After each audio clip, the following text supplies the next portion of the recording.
Eh bien, bonjour à tous et à toutes, c'est Monsieur Quasitry, on se retrouve comment paramétrer OBS. Et surtout, quand on a une carte son, et aussi paramétrer selon l'usage qu'on a avec ce logiciel. Vous avez ici les scènes.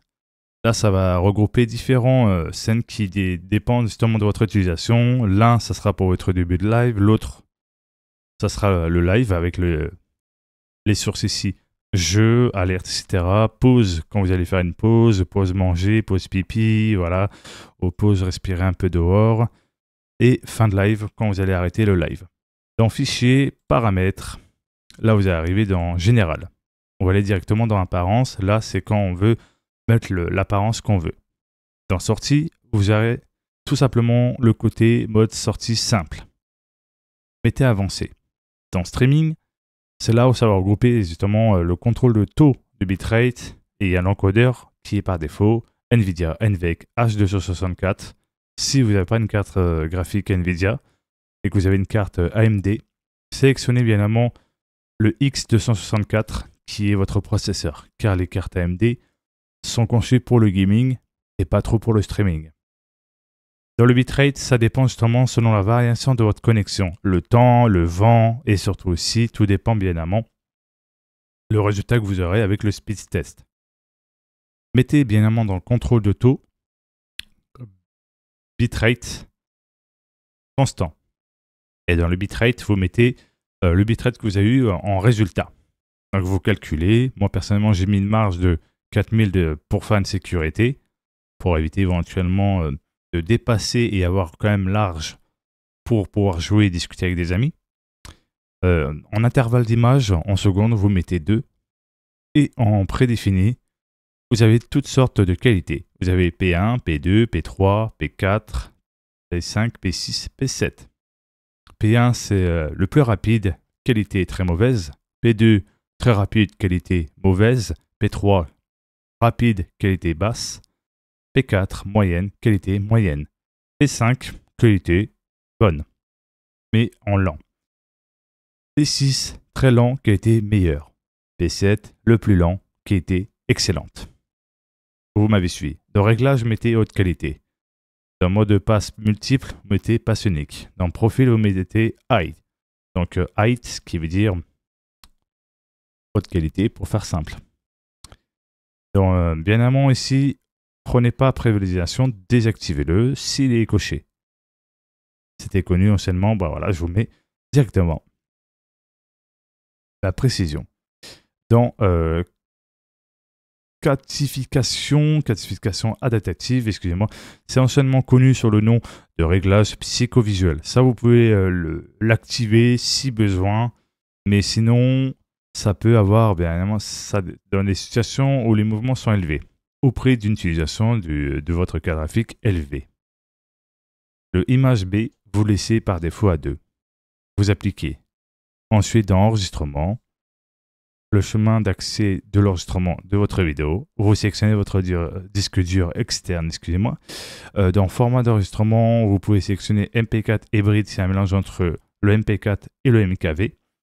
Encodeur vidéo, vous mettez NVIDIA NVENC HEVC.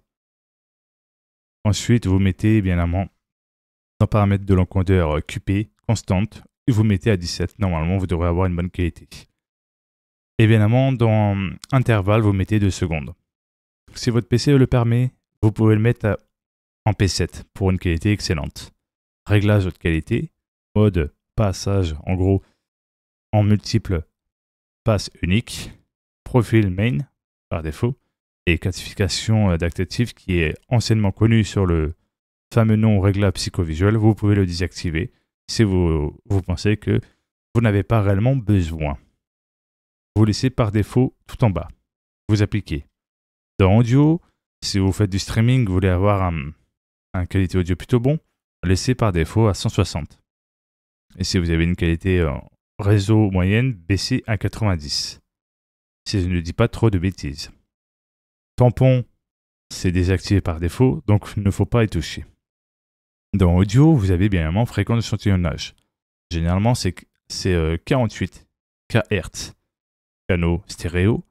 Et si vous êtes avec une carte son, mettez bien évidemment le canal qui regroupe tous les sons, en gros les canaux audio, que ce soit votre micro, que ce soit le chat par exemple avec vos amis, que ce soit bien évidemment la musique, le jeu, etc. dans le routine de votre carte son. Une fois que c'est fait, sélectionnez par exemple, normalement il y a des différentes prononciations. Là c'est Stream Mix pour GoXLR. Moi j'ai mis Stream Mix parce que j'ai regroupé tous les canaux audio en 4 en 1, ce qui fait que ça évite éventuellement de mettre 36 000 périphériques audio dans OBS. C'est plus simple. Vous n'avez plus qu'à appliquer. Et normalement, vous avez bien réglé. Et surtout, si vous avez bien réglé votre routine, le volume audio de chaque canal audio, pour que bien évidemment, ce ne soit pas trop fort par rapport à votre voix, que ce soit bien équilibré avec, vous pouvez bien évidemment passer un agréable moment. Dans vidéo, là, c'est la résolution de base bien évidemment de votre écran. Le premier, donc le canevas. La résolution de sortie, c'est bien évidemment ce que vous allez envoyer sur le stream ou sur vos vidéos. Généralement, pour celles ou ceux qui veulent avoir quand même une qualité sans pixelisation, 720p, selon votre connexion, que ce soit 30 fps ou 60 fps, ça varie selon les connexions et les résultats que vous avez, vous mettrez 60 ou 30 fps avec 720p en résolution de sortie mise à l'échelle. Concernant si vous avez une connexion qui est stable et qui n'a pas de souci éventuellement de variation, vous pouvez mettre en 1080p, soit à 30 fps, soit à 60 fps. Bien évidemment, celles ou ceux qui veulent streamer en 4K, malheureusement, je tiens à vous dire que la 4K n'est pas réellement destinée à 100% pour les jeux vidéo. Ils sont généralement destinés bien évidemment pour les films, qui sont des cinématographies qui nécessitent bien évidemment un taux d'FPS bien plus basse que dans les jeux vidéo. Bien évidemment à prendre en compte. Dans raccourci clavier, vous pouvez mettre des raccourcis pour pouvoir lancer votre stream, l'arrêter, démarrer votre vidéo ou l'arrêter, mettre en pause ou reprendre l'enregistrement là où vous l'avez laissé en pause. Vous avez accessibilité et ici. Tout en bas, vous aurez accès bien évidemment ce qu'on appelle les trucs réseau. Vous mettez votre Internet 2, vous mettez amélioration Internet, et vous appliquez, ça peut améliorer éventuellement. Tout en bas. Bien évidemment, n'oubliez pas dans sortie, prendre en compte que MP4 hybride, c'est entre le MP4 que vous connaissez et le MKV, les deux ensemble. Bien évidemment, c'est en bêta. À prendre en compte. En tout cas, j'espère que cette vidéo vous a plu. N'oubliez pas de vous abonner, de mettre un pouce bleu. Et en tout cas, on se retrouve pour les prochaines aventures. Ciao, bye bye. C'était M. Kazetra.